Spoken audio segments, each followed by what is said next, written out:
Hello everyone, आज की class में हम अगला चैप्टर शुरू करेंगे जिसको बोलते हैं डबल एंड ट्रिपल इंटीग्रल। ठीक है, आज की क्लास में अभी हम शुरू करेंगे डबल इंटीग्रल। डबल इंटीग्रल क्या होता है? अब इंटीग्रल तो हमें पता है क्या होता है। डबल इंटीग्रल एक तरीके से पहले तो करते थे इंटीग्रेशन सिंपल। डबल इंटीग्रल का मतलब डबल इंटीग्रेशन अगर कहीं पे आ जाए तो वो क्या चीज़ है उसको हैंडल करना सीखेंगे। ठीक है, तो पहले शुरू करते हैं डबल इंटीग्रल से आज की क्लास में। ठीक है, अब एक्चुअली अगर देखा जाए ना तो जो काम सिंपल वन डायमेंशन यानी कि सिंगल एक वेरिएबल में जो काम सिंपल इंटीग्रल करता है वही काम डबल इंटीग्रल टू डायमेंशन में करता है, दो वेरिएबल में। समझ आया? जैसे एक वेरिएबल में इंटीग्रेशन होती है तो सिंगल वेरिएबल है ना। अब उसी को अगर मैं सेकेंड डायमेंशन में ले जाऊं, मतलब 2D में ले जाऊं उसको, मैं 2D में जाते ही दो वेरिएबल इंट्रोड्यूस हो गए, तो वही काम डबल इंटीग्रल करता है यहाँ पे। ठीक है, अब देखो इसको समझते हैं। मैं क्या कर रहा हूँ, 2 डायमेंशन का एक ग्राफ बना रहा हूँ। ठीक है, 2 मिनट रुको। आपके सामने 2 डायमेंशन मैंने बनाया है, मतलब x और y दो वेरिएबल। ठीक है, एक क्लोज रीजन R ले रहा हूँ मैं, कोई भी एक क्लोज रीजन R, ये क्लोज रीजन है। ठीक है, अब मैं क्या कर रहा हूँ, मेरे पास फंक्शन है 2 वेरिएबल्स का फंक्शन, उसको मैंने बोल दिया f ऑफ x, y। ये क्या है फंक्शन? अब 2 वेरिएबल्स में फंक्शन है 2D में, है ना, जहाँ पे x और y ये दोनों अलग अलग वेरिएबल्स हैं, इंडिपेंडेंट वेरिएबल्स हैं। ठीक है, मैं क्या कर रहा हूँ, इस रीजन R को मैं डिवाइड कर रहा हूँ इनटू n सब रीजन्स। मतलब इसी R को मैं n मतलब n छोटे छोटे पार्ट्स में डिवाइड कर रहा हूँ। मतलब कैसे, ऐसे कर लेता हूँ लोग।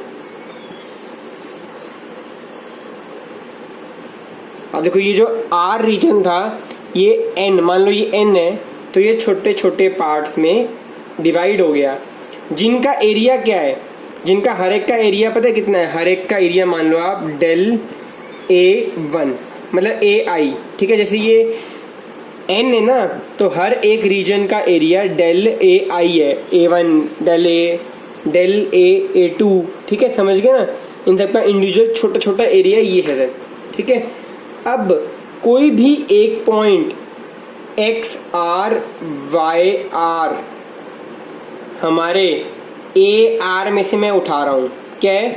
मैं अब इन छोटे छोटे सब रीजन्स में पॉइंट्स तो है ही, तो अब किसी भी AR में से, AR मतलब कि ये A1 A2 ये सब अलग अलग है ना, छोटे छोटे n जो बने हैं हमारे, इन AR में से कोई भी मैं एक एक पॉइंट उठा रहा हूँ, एक एक पॉइंट x1 y1 उठा लिया A1 में से। ठीक है, और फिर मैं ये सम को कंसीडर कर रहा हूँ। कौन सा सम? ये वाला सम। देखो ये सम मैं कंसीडर कर रहा हूँ, f ऑफ x1 y1 कहाँ से लिए थे? तो मल्टीप्लाई बाय डेल A1। ठीक है, प्लस ये सम कंसीडर कर रहा हूँ f of x2 y2 del A2 plus f of x3 y3 del A3। ठीक है, प्लस सो ऑन कहाँ तक?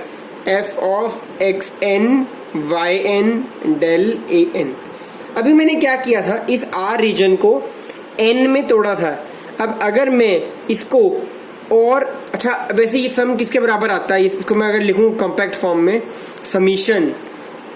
अब R की वैल्यू कहाँ से कहाँ तक जा रही है? n तक।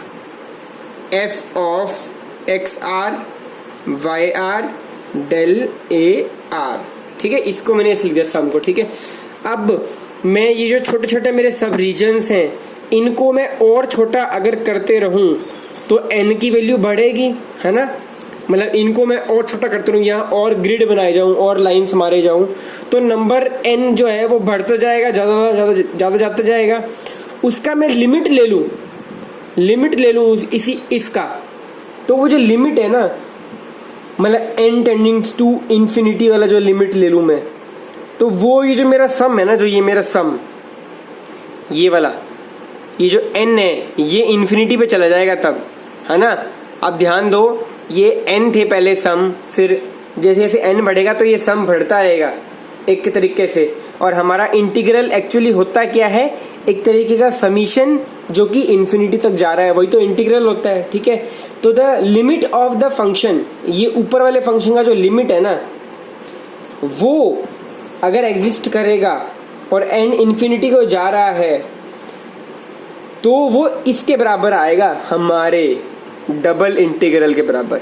हमारा डबल इंटीग्रल क्या आएगा, देखो, integral f of x, y D A, ठीक है। यहाँ पे ना ध्यान देना, डेल की जगह डी ए आ गया, डबल इंटीग्रल आ गया f of x, y D A के बराबर।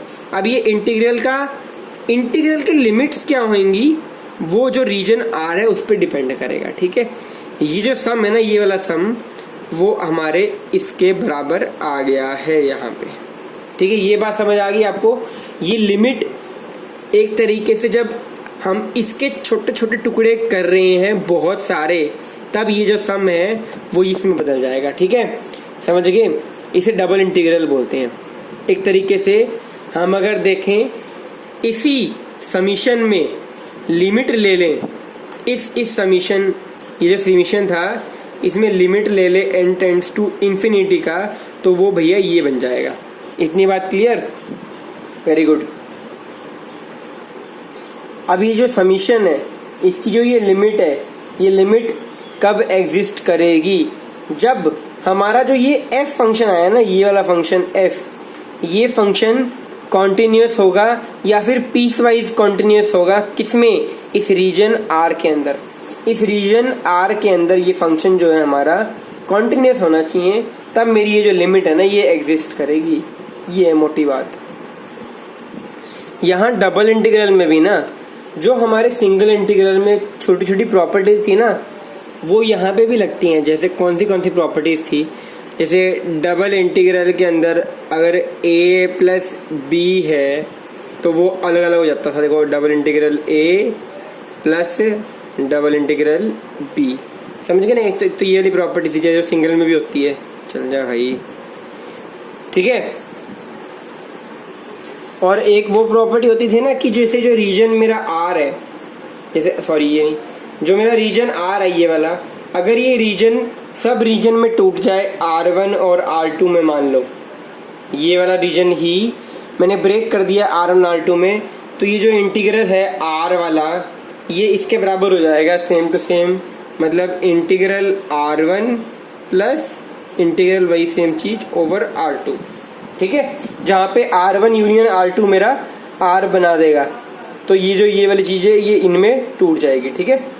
डेफिनेट इंटीग्रल की जो प्रॉपर्टीज थी ना, वो यहाँ पे ये दोनों प्रॉपर्टीज यहाँ पे भी चलती हैं। अब अपना इंटरेस्ट क्या है, हमको वो डबल इंटीग्रल को इवैल्यूएट करना है, मतलब अब वैल्यू फाइंड करनी है अपने को तो मेन।